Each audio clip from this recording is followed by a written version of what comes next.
Halo semuanya, aku Eri dan selamat datang di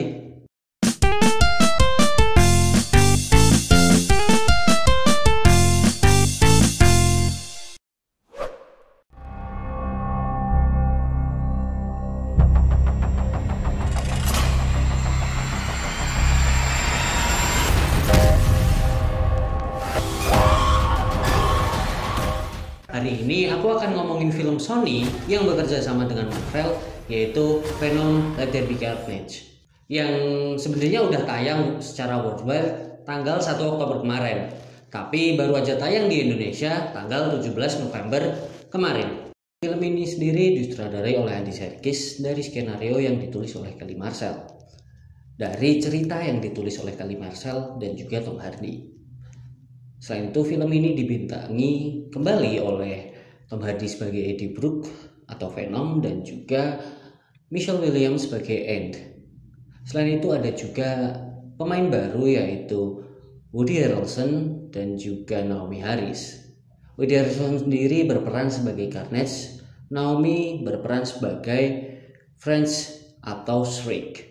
Venom sendiri bercerita tentang Eddie Brock yang masih saja berusaha untuk menyesuaikan diri dengan kehidupannya yang baru setelah ia menjadi host dari alien simbiot yaitu Venom. Sementara itu ada pembunuh berantai yaitu Cletus Kasady yang berhasil kabur dari penjara setelah ia menjadi host dari Carnage, yang mana sebenarnya Carnage ini adalah bagian kecil dari Venom. Venom Let There Be Carnage terkesan ditulis dengan terburu-buru dan juga dipaksakan, karena tidak benar-benar ada peningkatan dari film sebelumnya. Hal ini dibuktikan dengan kurangnya eksplorasi villain di film ini. Ya, walaupun kita diberikan origin dan juga kekuatannya yang berbeda, namun eksplorasi villain dan protagonis di film ini tuh kurang banget. Dan kita malah diberikan konflik internal antara Eddie dan Venom. Seperti di film sebelumnya, hubungan antara Eddie dan juga Venom menjadi sajian utama di film ini. Hubungan keduanya yang seperti kakak adik yang tidak pernah akur, namun akan kompak saat dibutuhkan, juga menjadi sesuatu nilai tambah di film ini.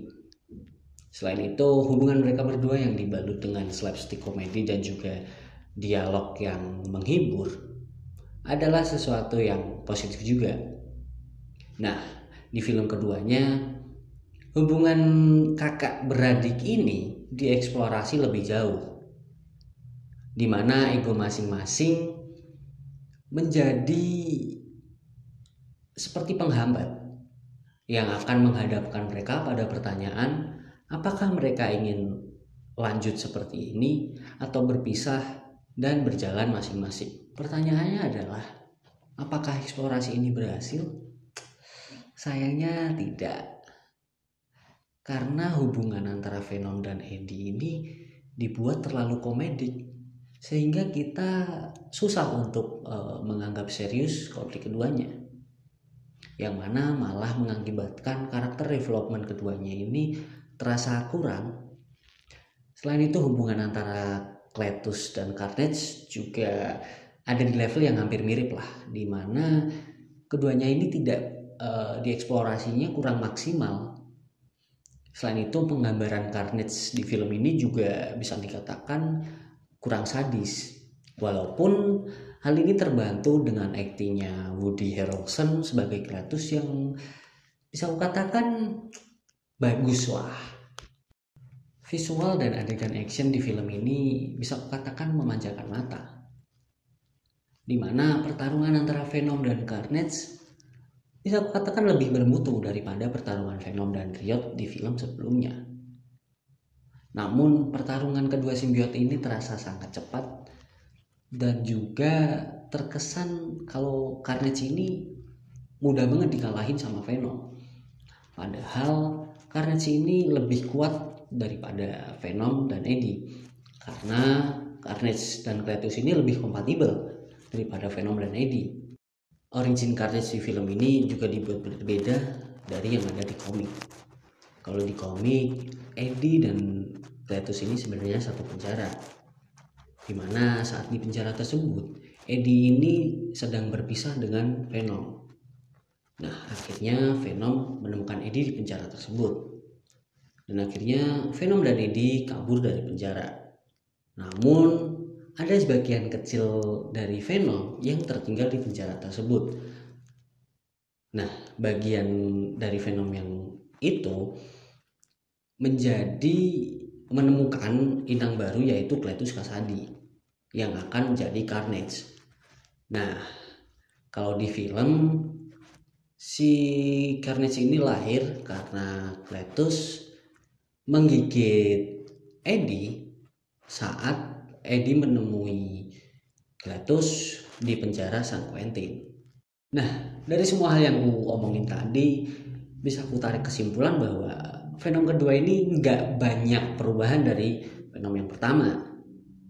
Dari story lainnya, plotnya, bahkan karakter developmentnya itu tuh nggak ada perbedaan yang signifikan gitu dari film yang pertamanya.